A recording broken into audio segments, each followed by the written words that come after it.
The keyboard, it just died. It just died in the middle of the show, just out of nowhere. And he just looked over at me. He was so mad. And afterwards, bodyguard comes over, boss wants to see you. And I'm like, oh, great, here we go. You go in the room, and he said, what happened? I said, well, the keyboard, it just died, Prince. And he says, well, dang it, make a show out of it. He said, don't stand there like a deer in the headlights. You just pick it up and throw it on the ground. I'll buy you a new one. Rock and roll. Make a show out of it. Who was Prince? That is what I wish reporters were asking. And everything he touched was brilliant. He was the best pimp I've ever seen. He was pretty ruthless with this public humiliation. I mean, he even did it during live shows. And I went back in the back room with the guys. Prince was good and hot. And I said, look, y'all, this is not going to end well. Okay, Prince beat everyone. No one's ever beat him at ping pong. He was brilliant at it. Yeah, you just got opportunities with him that nobody else was likely to give you. My sister and I will make out with each other on set if you want, and I'm like, whoa. Welcome to Chapter 5 of Who Was Prince? Chapter 5, Blame It on the Train, but the boss is already there. A lyric from the Bangles' classic Manic Monday, which of course was written by Prince. This chapter is about what it was like to work for Prince, what it was like to have him as a boss. Prince worked hard, harder than anyone around him could. So working for him could be tough. Some people said he basically told them that he didn't like my kind because I was a bit too leisurely. Of course, no one around Prince was ever lazy. But when the boss has a standard for himself that's sky high, he ends up being extremely demanding of everyone else. And sometimes he had to discipline people. But he had different ways of setting different people straight. Keyboardist Morris Hayes remembered one particularly tough moment with the boss in Japan. 1996, we had a big blowout with Prince when we were in Japan. You know, it was his fault. So when we got to Japan, we only had about 3 days before the tour was going to start. So typically what we would do is take those 3 days and rehearse the show. But of course, in true Prince fashion, he decided we're going to jam. We're just going to groove and we're not running over the show. And so there was a lot of cues that he forgot. And so we got in a lot of trouble because if he jumps to the third verse and it's supposed to be the second verse and he starts singing the third verse. So the split decision you have to make as an individual musician is, do I follow him and go with him, or do I play what I'm supposed to play right here? Everybody's got to make that decision at the same time. Guess what? Two may decide to follow him and two may decide to go where he goes, and that's called a train wreck. We had a couple of train wrecks because he cut to the verse. Some of us decided to go with him, and some said, no, that's not what's supposed to happen. It's going to adjust the whole trajectory of the song. And so on one hand, he would say, just follow me. You know, if I jump, you know, if I go here, go here. But then when it would go horribly wrong, then he'd say, well, if I jump off a cliff, are you going to jump off the cliff behind me? So when you don't make the good decision, then guess what? We got the meeting in his office after the show. He wouldn't talk to us. He would use our road manager, Ian Jeffrey, was our great road manager, and he was the mouthpiece. You could be sitting right there. He wouldn't talk to you. He'd talk to Ian, and Ian would tell you. It was really a difficult thing, but it got real funny style. Seriously, he's sitting right there. And he's talking to the road manager, tell Morris that this, that, and the other. And I'm sitting there, I'm like, I can hear you, bro. He was like, I can't talk to you guys if y'all are going to blow it like that. It was bad. The thing is, Prince didn't see mistakes as mistakes. A real performer could and should be able to keep the show flowing. He was great at making a mistake and making it seem like it was cool. He could repeat the mistake if he wanted to. It just sounded like that's what he intended to do. That's how good he was. Wendy Melvoin remembered him the same way. One of the greatest things he ever used to say is, if you make a mistake on stage, make it twice, then it's not a mistake. Do it twice, it's not a mistake. So, you know, you could always hear him make one flub, and he'd do the same flub twice. And that's a philosophy he stuck with his whole life on all of his instruments. Many people recalled Prince saying, it's not a mistake until you stop, until you react in a way that makes it clear to the audience that you've made a mistake. And that had a huge impact on Morris Hayes. Once you stop, then everybody knows, there's trouble. And if things went a little wrong, just rip up the whole set. We didn't like the equipment we got one night for an after show. It was terrible, man. The gear everything was just lame. They brought us some whack stuff, and we took a break after playing a few songs, and Prince just said, okay, this is what we're going to do. We're going to go back there, and we're going to tear all this crap up. We're going to just, tear all of it to pieces. I'm going to give you the cue, and I mean lay waste to everything on that stage. Man, I'm from old school, bro. I had to work hard and hustle for my little equipment, you know what I'm saying? The last thing I would do is break a piece of my gear. And just the thought of I'm going to pick up this keyboard and stomp it and smash it, it was breaking my heart because I'm just sitting here thinking this costs money, man. I can't break it. And it was the weirdest thing. We were all so pissed about the way that the gear was. We broke it. Prince smashed his guitar. Sonny karate kicked his amp. Michael Bland just stood up and just spread his drums out all over the place. We demolished the stage. And the people thought we had lost our minds. And we were so happy. We went in the back and we were just laughing like crazy men. And once we tore it up, I felt good about it. It was that mob caveman thing that came over me that just yeah, let's tear some more crap up. Let's go out here and trash the streets now and turn over cars. And Prince, he wrote him a check for $50,000 to cover all of their equipment that night. Just like that, whammo. Here's your money. Go buy some decent equipment. And it was crazy. We were on the bus all wired up like Beavis and Butthead. It was great. It was crazy. Prince didn't always wait until after the show to let people know he was upset. Sometimes he'd find people in the middle of a show, he'd yell out something, and while most in the audience hadn't even noticed a mistake, the band knew someone had just gotten fined. Production manager Leroy Bennett saw this happen many times. I mean, he was pretty ruthless with this public humiliation. I mean, he even did it during live shows. He would call people out.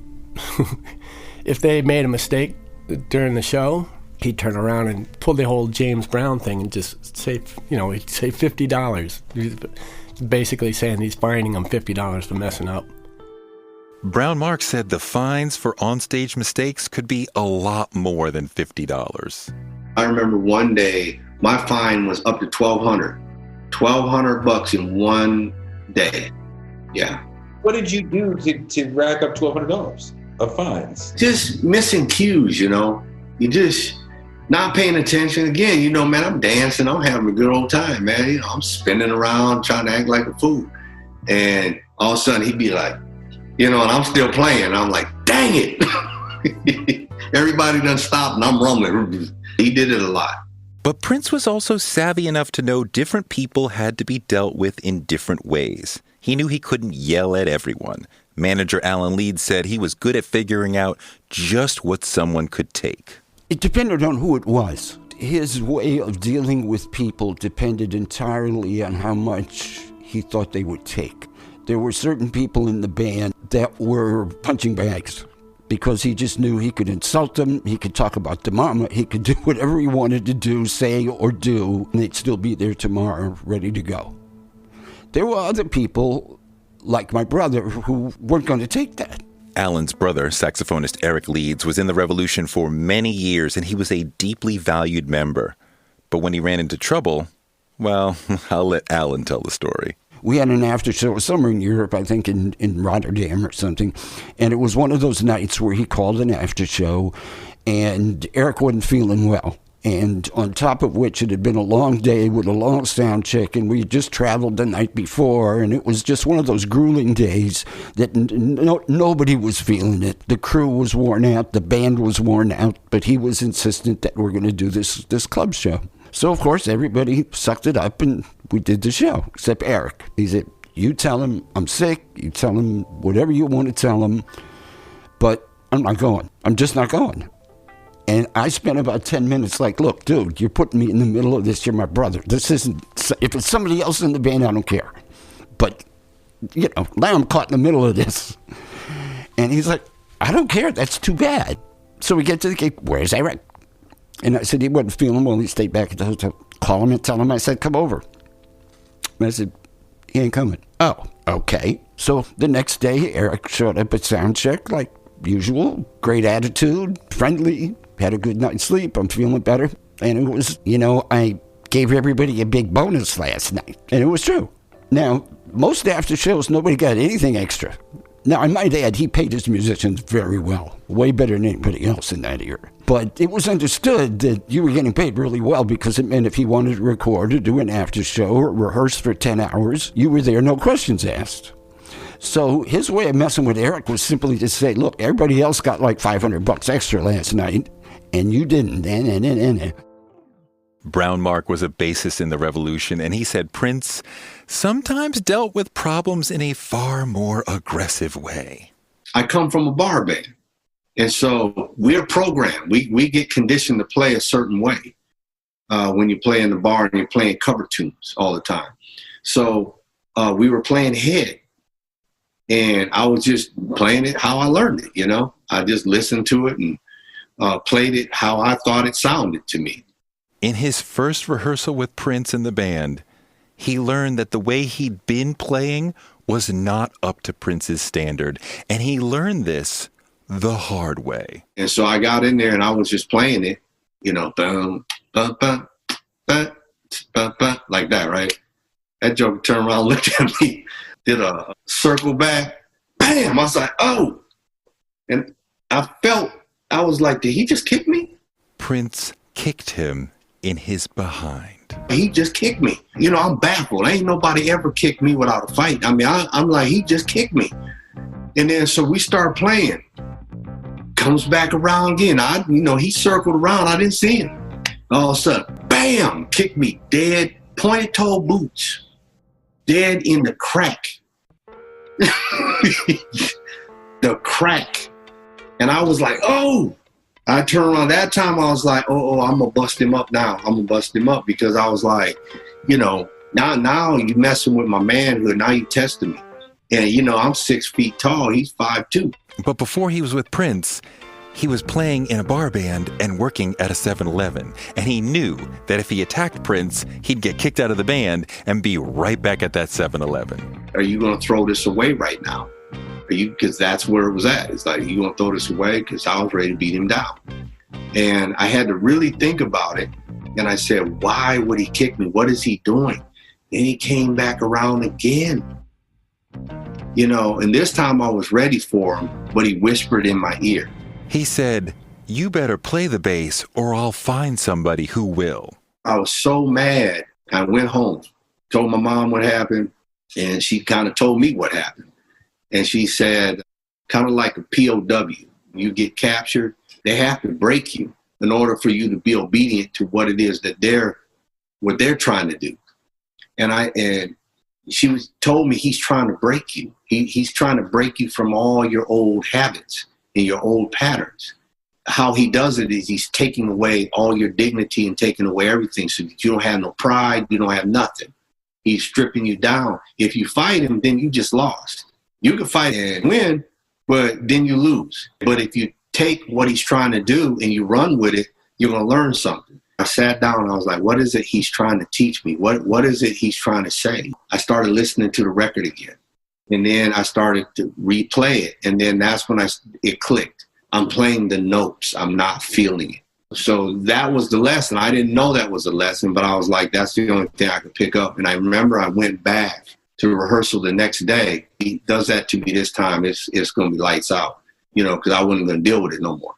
And we started playing, and he came, did that circle. He came around, and I'm looking at him like this. I'm like, oh, snap. And then he came up to me, and he whispered in me, he said, that's what I'm talking about. I was like, whoa, you couldn't just tell me that, bro? You couldn't just say, you need to play it with some feel. You got to kick a brother and break him down like that, But he was weird like that, man. He would do things just to get a reaction from you, to see how you were going to respond. And that wasn't the only time Prince kicked him. Oh, yeah. There was a time on stage, man. This dude did a Bruce Lee flying drop kick dead in my chest. Kicked me all the way back up on the drum riser. Kicked me all the way up on the drum riser. Because we collided. There was choreography that we all did with Why You Want to Treat Me So Bad, where me, Prince, and Dez come together. And he was so excited with adrenaline that he forgot that that's what we were doing at that very that moment. and he spun around and he ran into me. Now I'm bigger than him, so, you know, it was like, bam, he hit a brick wall, right? So I just kind of played it off and backed up, but he was embarrassed. And I think the way that he chose to play that off was to, like, I forget what they call it. Remember how the punk rockers, they all just kind of run into each other, smash dance, whatever they call it. Yeah. And so he called himself doing that. And he just, man, I'm serious. He ran at me full speed. And I said, oh, this doesn't look good. And he was all the way up in there and said, pow, hit me dead in my chest with his boot. I just shook my head, and that time I had enough. And I took my bass off, and I was holding it like a baseball bat. I was coming at him. His back was turned to me. I was coming at him. I was going to pound him right in the back of the head. And security came, boom, grabbed me. Because they were watching the whole thing. They was like, oh, he about to snap. They was waiting for me to snap. And they grabbed me. They prevented me from hitting him. But I did damage the locker room. I tore the locker room up, you know, so he had to pay for that. Because, you know, I did some damage in there. Stall doors, everything. I kicked them down, sinks, mirrors. I was really angry. I went in there and tore the locker room up. And then later that night, I remember a chick came knocking on my door. He said, the kid wants to see you. I was like, I don't want to see him. So I don't want to see him because I was going home tomorrow. I was leaving. I said, I don't want to see him. I don't want to do this no more. I'm done. And then I remember he came in the room. Me and Chick became really good friends, you know, from hanging out on the road. And he came in the room and he started talking to me and he said, you know, man, he does some dumb stuff, man. But, you know, he cares about you. He really cares about you, man.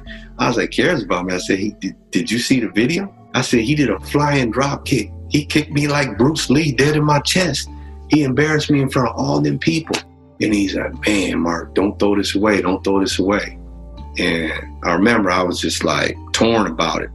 And so the next morning I got up and I went on the bus and he came up to me and like nothing happened. He came up to me like nothing happened, man. He started talking. He's like, well, you know, I was watching the video last night. Man, that was pretty cool, wasn't it?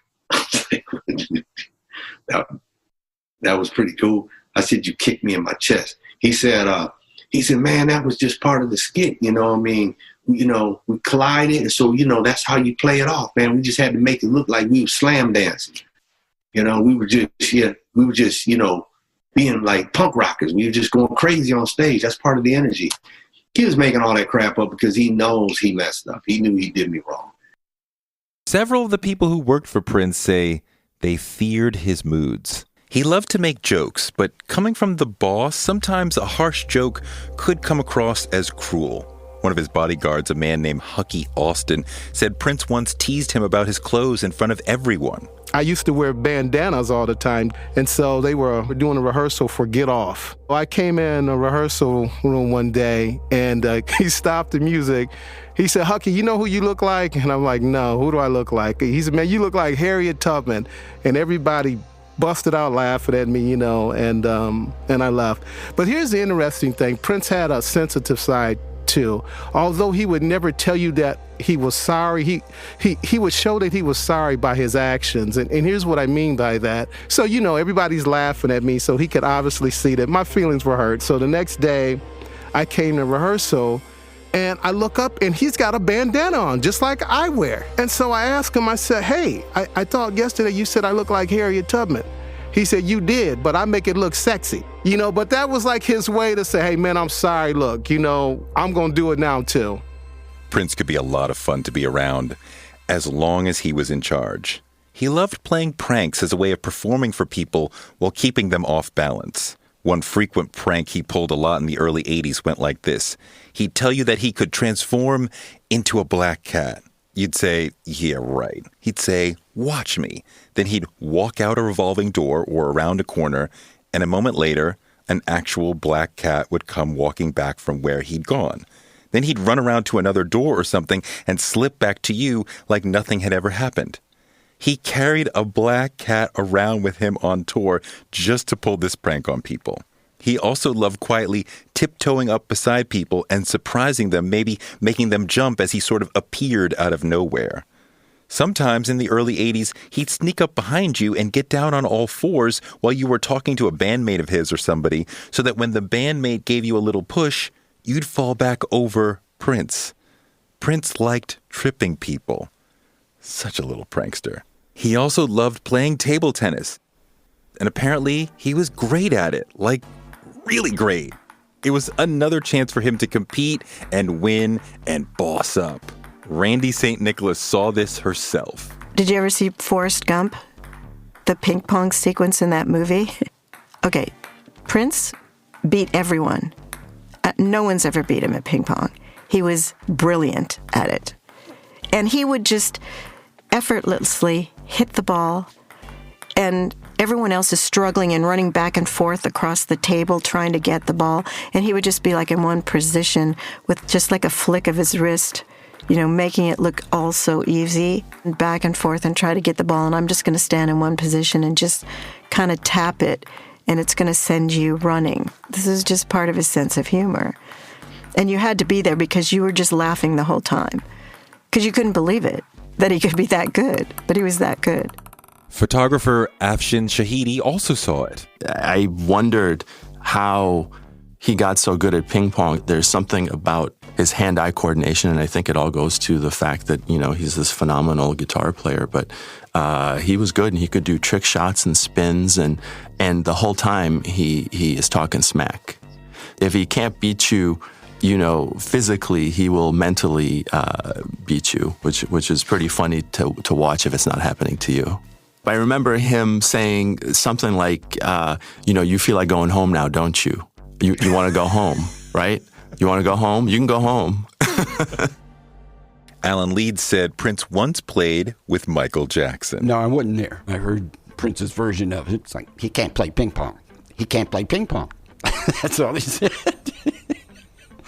I mean, Prince was a master table tennis player. You do not try to play table tennis with Prince. I mean, he will humiliate you. He got moves you don't even know exist. I mean, I've never seen a champion professional table tennis player, but I got to imagine that he could hang because he was serious. I mean, just slam stuff, and before you know it, the balls are hitting you in the eye. It's like, it was crazy. Like, don't play 8-ball with him. He will embarrass you. You will never get a shot. If he shoots first, you will not play. He'll just hold your cue all night. He was that guy. Shahidi also said Prince was great at playing pool. He was also a pool shark. He was a great pool player. I joke about having paid for part of college shooting pool, so I was not bad. And the first time I played him, I thought, okay, let me go easy. I don't want to beat the boss too bad on the first time. It's not a good look.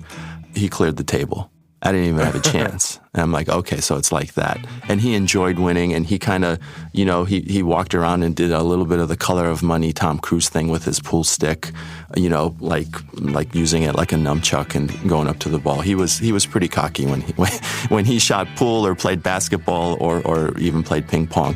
But then again, he was cocky when he played the guitar too, so. When Prince was in a good mood, he was fun. But when he wasn't, he struck fear in all around him. Jerome saw the two sides of Prince. There seems to be like a desire to relate to and treat the people in his world like family, and yet then moments of being mean to people where it's like, damn, like... He was mean. He was mean to people. I seen him be mean. Jerome got fired because... Shit, I got fired because I was hanging out with Janet Jackson and Herb Alpert and Ron Isley doing videos and stuff. They hired me for what I learned around Prince. I was playing both sides of the fence, like he said. He has one of his people call me and say, man, what happened? You can't work it out with him? Oh, man, he's going to miss you. He wants me to let you go. Okay, so he said, give him a call. He told you to call in a couple minutes. I knew he was hurt. He birthed me into this business. He knew the business. He had a creative formula, and he wasn't the best in explaining what he wanted to do. But, again, when you start giving up your secrets, then your secrets get used and you're not needed anymore anyway. Jerome said Prince demanded absolute loyalty from his people because he was teaching them his secret sauce, and if they took his lessons to another camp, then that would make Prince a little less unique. Morris Day said he was never afraid of Prince, but he saw that others were. Some days he was all business, and then some days he's like, a comedian, and then, but always a musician through all of it. But I noticed later on in life, I went by Paisley Park a few times, and I noticed the staff was always kind of asking, he came in, is he smiling? Is he happy? Everybody's worried about what kind of mood this dude was going to be in. Production manager Leroy Bennett is one of the employees who did worry about Prince's moods. People would perceive that he was difficult because he was a perfectionist. He had high standards, and rightly so. And either you could follow it or you couldn't. And, sometimes for musicians it was difficult because he was a better musician than them. And sometimes I think that he would think that they got exactly what was going on in his head without saying anything. And so when they wouldn't do what he was thinking in his head, he'd get frustrated. When I arrived in Minneapolis, the first 5 days were hell. He expected me to know every single song he had ever written. And when I got into rehearsals, I'm very good at listening to a song one time and then I've got it. And I knew what needed to be done. And he didn't quite understand how things take time when you're starting to program lights and stuff like that. And so he would just really humiliate me in front of everybody. But fortunately, the band was very sympathetic to it because they also received the same kind of just the same treatment. I mean, Bobby Z came up to me after the second or third day and he just gave me a big hug and he says, "Don't worry about it, man. It's just the way he is." I'd go back to the hotel and I'd cry. I'd go, "What the hell am I doing?" But I wasn't going to give up. So once Stephen Farnoli's manager showed up, he told Prince, he said, "Look, just calm down. He's, Roy's doing a good job." And at that point, he did back off and he started to watch what I was doing and understood I was focused and doing my job the way he wanted it. So from that point on, we became really close. We watched Eraserhead like 3 or 4 times, the David Lynch movie. He had this brief obsession with it. I don't know what it was, but it would just be the two of us sitting in his living room watching it. It basically is a really drone-sounding, it's just a monotonous film. It's freaky. It's really disturbing. I mean, the whole soundtrack was just this constant drone sound. And so we just sit there, eat popcorn, and watch the movie. But even after Bennett felt close to Prince, he remained hard to work for. One of the worst ones was, I think it was on Love Sexy. He just said, "I thought I was working with a bunch of professionals." He said that on stage? Yes. Like I said, I was lucky I never got that, but it was so intense that I felt it. It put knots in my stomach watching other people get these comments or this, berated in front of everybody. I mean, rehearsals could be that way. It was like every time I walked into Paisley Park, even though I knew I was going to be okay, I just had this sick feeling in my stomach, just because I knew what was coming. He would humiliate you in front of people, and then he was wrong for doing it because of any kind of circumstance that, it wasn't somebody's fault. And he realized that it wasn't their fault and he was wrong, and he would try to make them feel better without saying, "I'm sorry." I just remember the emotional feeling of how I felt when all that stuff was going down. It was tough watching people get humiliated. He had a funny sense of humor. He could be a little nerdy at times. He was shy, he was awkward, but a lot of it is because he was so brilliant that he had a lot of patience up to a certain point. He was very hard on himself. He pushed himself constantly, and he expected that everybody else would work on that same level. Because he probably did that to himself inwardly, so he figured if he did it to himself, he could do it to anybody. He would get frustrated if somebody didn't get exactly what he was thinking. Didn't want to constantly have to repeat himself. Really had to be on the ball and be on the same wavelength with him. I think sometimes he was really lonely. I felt that he didn't think anybody could live in his world, in his head, in his world that he lived in every day. And I'm sure it was really a very lonely world. Didn't trust people, He was also very fragile. And I think that's what I saw more than anything else. I didn't focus in on the anger and the nastiness. I don't think how he treated people was right. I know he felt bad when he did it sometimes. I mean, he'd never say sorry, but you could just tell he would do things that you knew that he was saying sorry without saying sorry.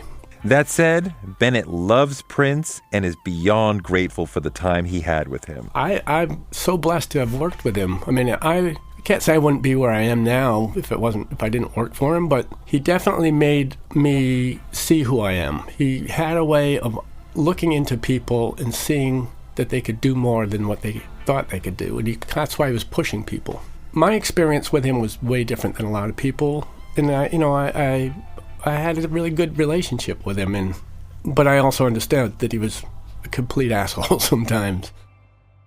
Many people said Prince was a visionary who changed their lives because he saw potential in them that they did not see in themselves, and he filled them with confidence and gave them opportunities that transformed their lives. If he believed in you, he could push you up to new heights. We heard this from Morris Day back in Chapter 2. He was a shy drummer when Prince said, "You should be the lead singer of the new group I'm forming." Prince was like, "Why don't you do it?" And I said, I don't really want to do that. Besides, I'm a drummer. He said, "You could do it, man." So I said, "I don't even know what I would do as a lead singer of a band." And he said, "Just put your hand in your pocket and be cool." That group was called The Time, and thanks to Prince, Morris became a great frontman.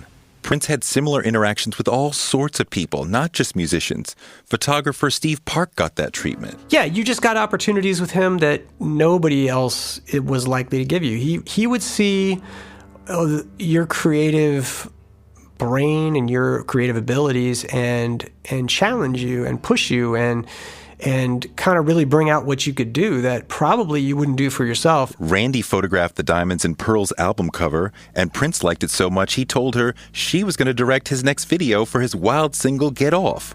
But she wasn't a video director. I photographed him, and then he called me over to look at the pictures, and he goes, "I want you to direct my music video, my next music video." And I said, "I'm not interested in being a director. I'm a photographer.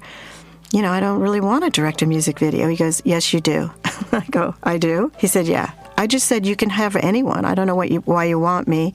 And he said, "I think you see me." He said, "I think you're the one to change the way I'm perceived visually." And so I went home and I thought about it, and I thought, you just couldn't say no to him. He's not that guy. You want to please him. You want to do whatever he wants you to do, and you want to excel at it. So I agreed to do it. The job began with him saying, "You need to speak to this person at the record company about when we need to do it and about the budget." And I'm like, "I don't talk about budgets." He goes, "Yeah, but I need you to." So I went, "All right." So I get on the phone with the person from the record company who promptly says to me, "Let me be clear when I tell you this. We are not doing a video for that song. There's no way we're releasing it. It's not coming out. So let's not even have this conversation." So Prince calls me, goes, "So how'd your conversation go?" I go, "Well, here's exactly how it went." And I told him the story. He goes, he clears his throat and he goes, "Randy, excuse me. I'll call you back in a few minutes." He hangs up, and a few minutes later, the same person calls me back and goes, "Correction, we are going to do that music video. Here's what we need. When are you available to do it?" Suddenly, the music video was back on. And Prince calls me, he goes, "I want it to be kind of like that movie Caligula." And I'm thinking, okay, so it's going to be a wild sexual orgy. Okay, I can do it. So I watched the movie several times, took the red eye to Minnesota, got right off the plane, went to the set, and when I walked into Paisley Park, I had all these extras come running up to me going, "We'll get naked on camera. We'll have sex if you want us to on camera. My sister and I will make out with each other on set if you want." And I'm like, whoa. I was like, "Hey, am I in LA making a porno movie? What am I doing?" It was so crazy. And there was 150 extras, and the crew, we had about 200 people in total on this crew and on the set. And I'd done big advertising jobs, but maybe with a crew of like 20 people. This thing was huge, and the set was built, and the band had been rehearsing, and the dancers, Diamond and Pearl, had been rehearsing. And so I walked right onto the set and instantly started directing. And I had my monitor on one side of the stage, and Prince had his on the other side of the stage, maybe like 20 feet between us. And it was like 3 weeks of being thrown into like the most amazing film school, because you had all the bells and whistles, all the stuff you needed, no financial restrictions, and there was no sleeping or eating. So all you did was just work around the clock. It was kind of a really amazing experience. And obviously, that experience was one I loved, because I think I've done about 350 music videos since then, and direct commercials and things too. Changed my life completely. Afshin Shahidi is a photographer who's also the father of Yara Shahidi, the star of Blackish and Grownish. And years before he was a dad, he found his career elevated because Prince took the time to see who he really was. I had worked with Prince for 10 years prior to starting to photograph him. I worked on music videos. One of my first jobs in the industry was loading film on a music video for him. And, my interaction with him was very professional up to the point where I started becoming more of a creative collaborator and started, instead of being a technician, loading film or pulling focus, I started lighting and I started shooting some of the music videos and some of the short films. And there we would have deeper kind of, not philosophical, but would refer to some of the masters like Rembrandt and Degas, and he would go back to those paintings like, why can't we do that? Let's do that. And I said, they did that all with natural light, and I would love to recreate that, and this is what it would take. He had already been photographed by some of the greatest photographers, so I felt like I had pretty big shoes to fill. And for me at that time, transitioning and becoming a photographer was really an accident, because I was a hobbyist, but I wasn't billing myself out as a photographer. And he saw something in the quality of my lighting and the other things that we did together in motion, and said, I know that could translate and hopefully be powerful. Influencer. It's a word that gets tossed around a lot these days. There is a woman who went the distance, who broke ground as the first true influencer by living a remarkable life. Her name, Elizabeth Taylor. I'm Katy Perry. This is the story of the original influencer. This is Elizabeth the First. Elizabeth the First, the podcast, wherever you listen. Prince loved celebrating the people who worked for him. Keyboardist Morris Hayes said that when the band had a tour date in the hometown of a band member, Prince would give that band member money to give to the local school or library or whatever, so they would look like a big shot at home. What we would do is when we would go to anybody's city, Prince would find out, where did you go to high school? And then he'd just get one of those big giant paper checks and just like make out $100,000 or whatever it was and just give it to her school. It just was really cool. And I used to live in Chicago, and we were going to Chicago, and he just called me up and he says, I want you to find like 3 places where we can give some money, to find 3 charities and, help me find some places so we can, get this money. But that's the kind of thing he would do, would just say, just find a place and we're just going to give him a bunch of money, just like that, man. And it's just like, it was just so awesome, that he would just do that in everybody's city. Prince's generosity was as gigantic as his privacy around his gifts. So many people benefited from his largesse, and yet he was always quiet about it. Whenever someone he loved was in trouble, he was there. Alan Leeds recalled how Prince helped one of James Brown's drummers. Clyde Stubblefield, the James Brown funky drummer, fought cancer for several of the last years of his life. And Prince found out about it, and like many musicians of that era, no kind of decent insurance. And I didn't know Prince even knew him, but he had sent him like $100,000 to pay medical bills. And nobody knew that, but him and Clyde and whoever sent the check. That's very typical of Prince, who was extremely philanthropic and generous, quietly giving all the time to people and causes he believed in, and doing it without fanfare.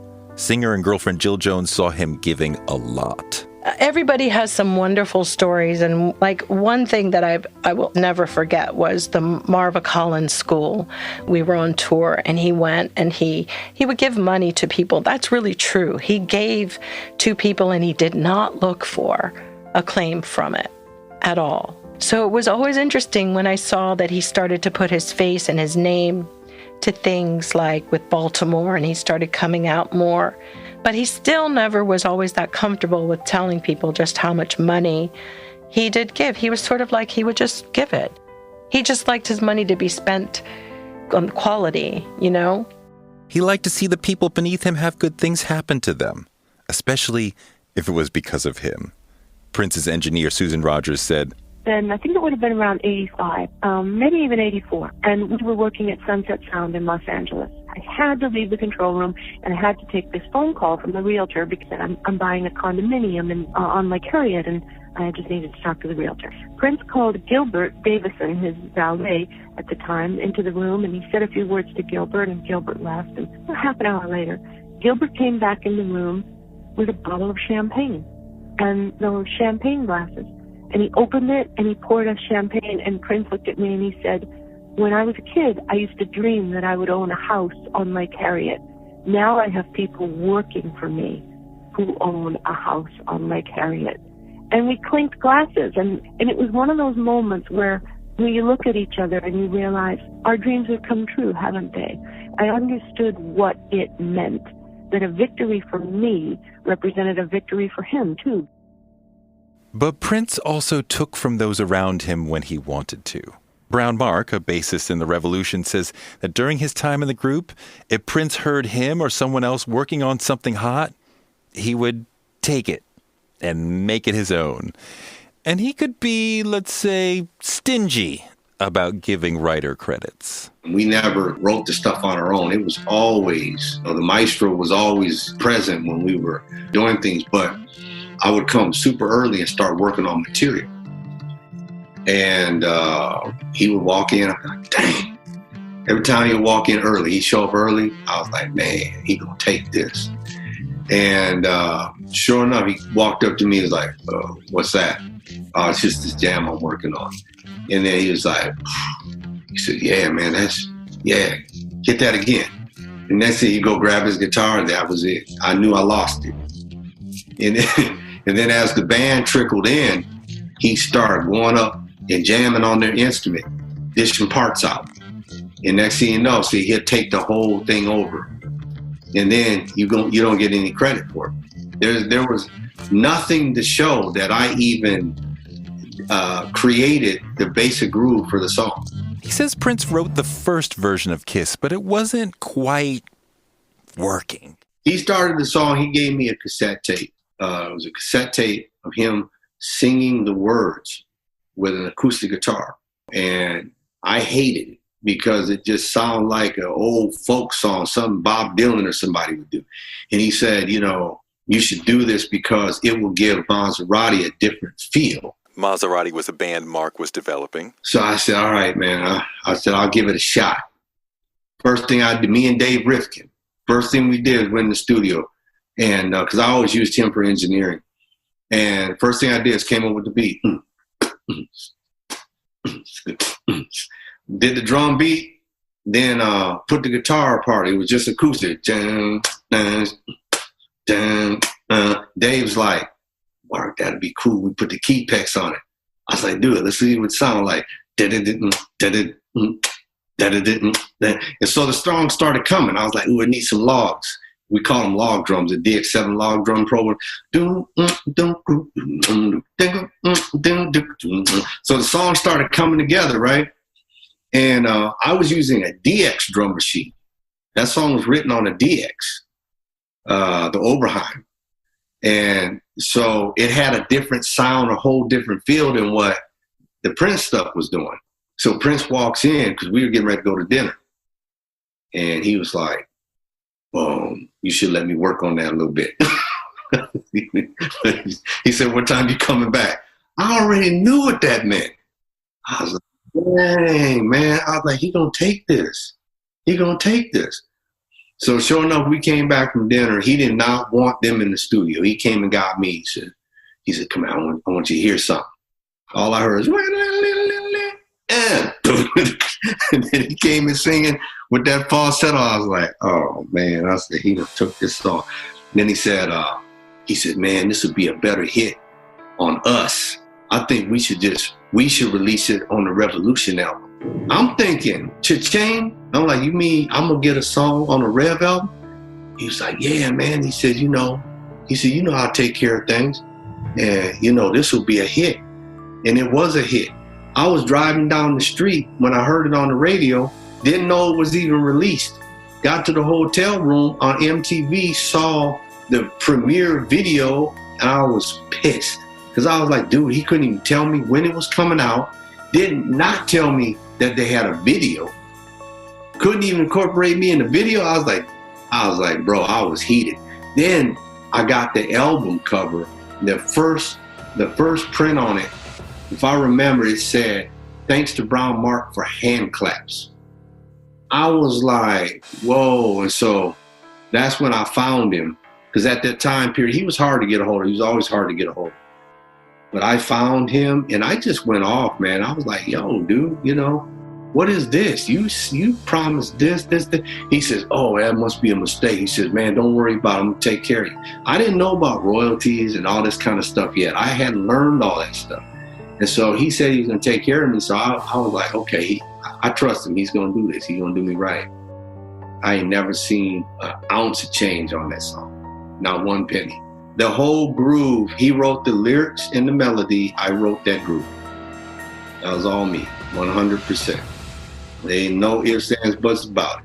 He says that wasn't the only song he wrote that Prince kind of took from him.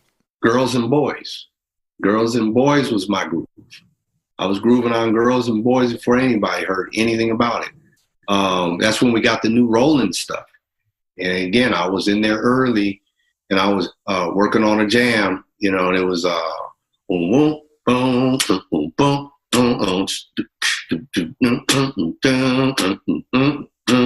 playing that on the bass. He walks in, it's the same story, it's like, what's that? And, I knew then you just hit your head because it's gone. You lost it. But Prince needed to be in charge. He had to always be the boss. Always. Anytime he was called to share the spotlight in any way, he rebelled. He was way too competitive for that. He had a constant need to show you who's boss. Alan Leeds knew that side of him well.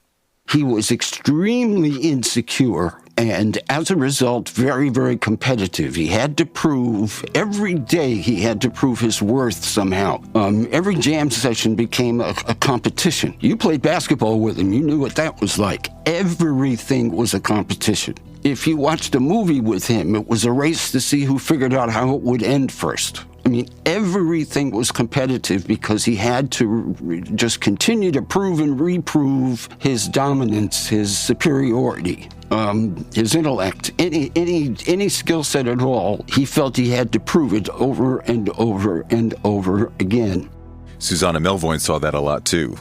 He was a great competitor. I mean, he would have been truly the finest athlete in any, if he had gone that route. He had that kind of drive and he couldn't cope with a loss. He was not great with losing or having feelings of loss. So that fueled his competitiveness. He was competitive at everything, including being the best dressed, to being the best musician, to having the most drive, to working the longest hours, to, so many of the things. Anything that he put himself in, he would have to be the best. Alan Leeds. Now, that served him really well as a youngster and somebody who was determined to carve out his career, retain as much creative control over it as possible. That served him very well. But once he was established as a superstar, you could see where that insecurity actually worked against him sometimes, because you reach a point where you're so successful that behaving that way is kind of, it should be beneath you. And I think about the Rock and Roll Hall of Fame concert where he famously played the George Harrison song with Tom Petty and God knows how many other famous guitar players on stage. And he just came out and shredded it. This was 2004. a tribute to George Harrison, the late, great Beatle. A murderer's row of players on stage to salute him. Tom Petty, Steve Winwood, Jeff Lynne. There was Harrison's son. They did Harrison's beautiful, melancholic, unforgettable song, While My Guitar Gently Weeps. Prince soloed last, and he destroyed. He was clearly the best player there. As one friend said, it seemed like they all held guitars while Prince was at one with his. His solo is powerful and soulful and amazing, and he takes the song to a new place, and then, at the end, he leaves. And instead of hugging all the other players as everybody else on the stage did at the end of this jam, he threw his guitar up in the air to his roadie and stomped off stage, almost defiantly, like, see? Even at a show to commemorate the late, great Beatle, Prince couldn't help but make it all about himself. Couldn't help but competing and showing others up, and he couldn't help but run off stage and refuse to join in when the whole group was coming together for a hug and a bow and a nod to someone who had passed away. And that sort of immaturity was him all the time. Once in Europe, this would have been the 80s. I can't tell you exactly what city or what date, but it was an after show, probably London or Paris, and Bruce Springsteen happened to be in town. And as Prince would occasionally do, if there were celebrities in the house, he'd bring them out on the encore just to jam. And it was probably one of those 10-minute versions of Baby I'm a Star or something. At any rate, Springsteen came out, had a guitar, played a few licks, and so on and so on. And at the end of the show, we're in the dressing room talking. Springsteen's gone home or wherever he was off to. And Prince is just sit there cackling. See, I told you he couldn't play guitar. I told you he couldn't hang with us. And it was like, why do you have to do that? You've proven yourself. Right now you're selling more records than Springsteen does. It's like, come on, dude. It shouldn't be about that on this level.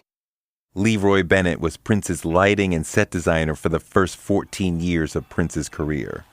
He was a musician's musician. He was highly regarded and respected by every musician. I mean, we had all sorts of people show up, particularly on Purple Rain. I had a bunch of different guests that come and play. And for them, it was a great honor to be up on stage. And these people like Eric Clapton and Ron Wood and Sting, all these people. And I think he was intimidating to them sometimes. He did a horrible thing to Sting once. Well, he had hand signals that meant certain turnarounds and accents and all that stuff. And we all, the band knew it, I knew him. And so Sting was on stage. I can't remember what the song was, but Sting knew the song. And so he was playing along, playing the bass, and then all of a sudden Prince, just to fuck with him, started doing all these hand signals and all this stuff. And finally Sting just put his hands up and gave up. It was his territory, it was his house, and I'm the boss. And I think that's what was going on in his head. Prince's biggest unnecessary flex ever is probably the time he snubbed the recording of We Are the World, the biggest, most iconic charity song of all time. Let me set the scene. The year is 1985, and there's a massive years-long famine going on in Ethiopia. The whole world is crying about it. The people and the children of Ethiopia are just withering away.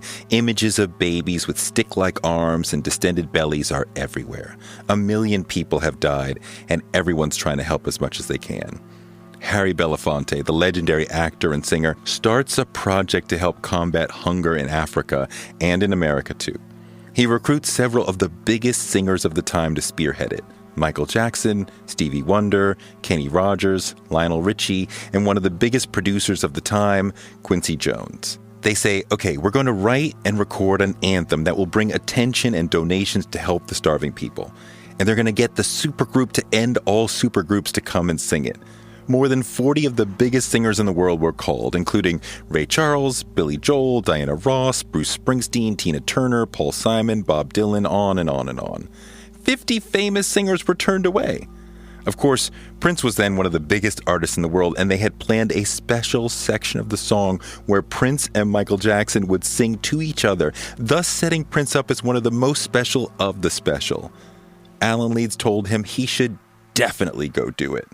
Obviously, Prince was invited, And his management, as well as his record company, everybody in his orbit persuaded him to go. Just the idea of so many superstars in one room working on the same project, it just seemed like he should be there for the history of it. The song was being recorded in L.A. right after the American Music Awards, when everyone who was anyone in the music business would be there. Was Prince in town? Yep. We were in Los Angeles on the Purple Rain tour. He thought about it. The night of the recording, he was still hemming and hawing. But in the end... He's like, no, that's a clique over there. Quincy and Michael, I'm not going over there and let them manipulate me and just be a guest on their record. That's not what I do. Prince refused to drive a few minutes across L.A. to be a part of We Are the World, because Prince had to always be the boss. He couldn't not be in charge. He didn't come out on group jams. He didn't do those kinds of concerts and benefits. He would do them himself because he believed in causes, but he wasn't going to put himself in any situation where he was not in 100% control. And what was Prince doing while almost every other star in the musical universe was at A&M Studios recording We Are the World, which would go on to sell over 20 million copies and become a national phenomenon and raise tens of millions of dollars for the cause? Where was Prince while that piece of pop history was being recorded? Prince was in his hotel, just chilling. After the awards, we went back to his hotel in Westwood, and we were hanging out in his room, and there were several of us there. We had a few drinks, and all we kept saying to him was like, okay, dude, you cannot go out tonight. And, of course, Prince famously liked to go out in town and run the clubs and so on. Of course he wanted to go to the clubs, and we said, no, dude, you can't. You can't. If you're not going to do the We Are the World session, which is where everybody else in the business is, if you're not going to A&M Studios to participate in that, then don't go out, because it's not going to read right. If you're out hanging around while everybody else in the industry is donating their time and energy and creativity to a worthy cause. And he said, yeah, I know. So we hung with him at his hotel until probably 1 in the morning, maybe 1:30. I don't know exactly what time it was. And finally we felt he was in for the night and it was safe to go back to our room. Gwen and I went back to our room and ended up going to bed, called it a night, and about 3 in the morning my phone rang, which was odd because the only person who would call me at that hour would be Prince. So I picked it up, but it was Chick, his big Chick, his bodyguard. And he was like in his southern drawl, sounding like a wrestler. He said, buddy, we got a problem. And he went on to tell me that they had, in fact, gone to a club, sure enough, gone to a club and got into an altercation with an aggressive paparazzi that one of the bodyguards had punched. Prince's bodyguard, Hucky Austin, was there. So, he didn't like to have his picture taken. And so we came out of, I think it's El Pavaro, Carl's, and Charlie's. It was right off Sunset up there. And when we came out, there was a bunch of photographers outside of the nightclub, and they were taking pictures and stuff. Chick came back and said, you guys got to go get that film. And, I'm like thinking to myself, I was like, this is not going to be good. This is going to be a problem. Photographer's like, I'm not giving you my film. And so I think that it turned into a tussle. The police were called. The bodyguard was locked up. And this was going to be all over the press. So it was the nth degree of everything we warned him about. And, of course, the next day, the stories were right there on USA Today right next to each other. One of them about this miraculous recording session where every celebrity in the world was in one studio singing one song, and the adjoining story was Prince at a nightclub having a photographer beaten up. Not a good look. That's a terrible look. Why, Prince? Why?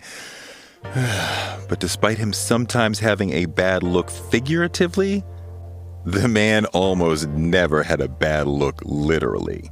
He could dress. He was fly.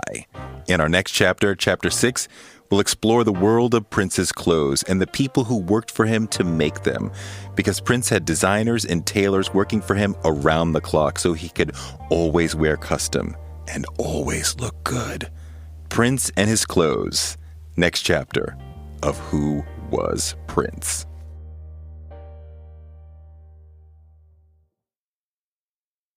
Thanks for listening to Who Was Prince. Please share with your friends if you liked the show. Our executive producers were me, Toure, Chris Colbert, Adell Coleman, and Ryan Woodhall. Our technical producer, Byron Hunt. And our distribution was by DCP Entertainment.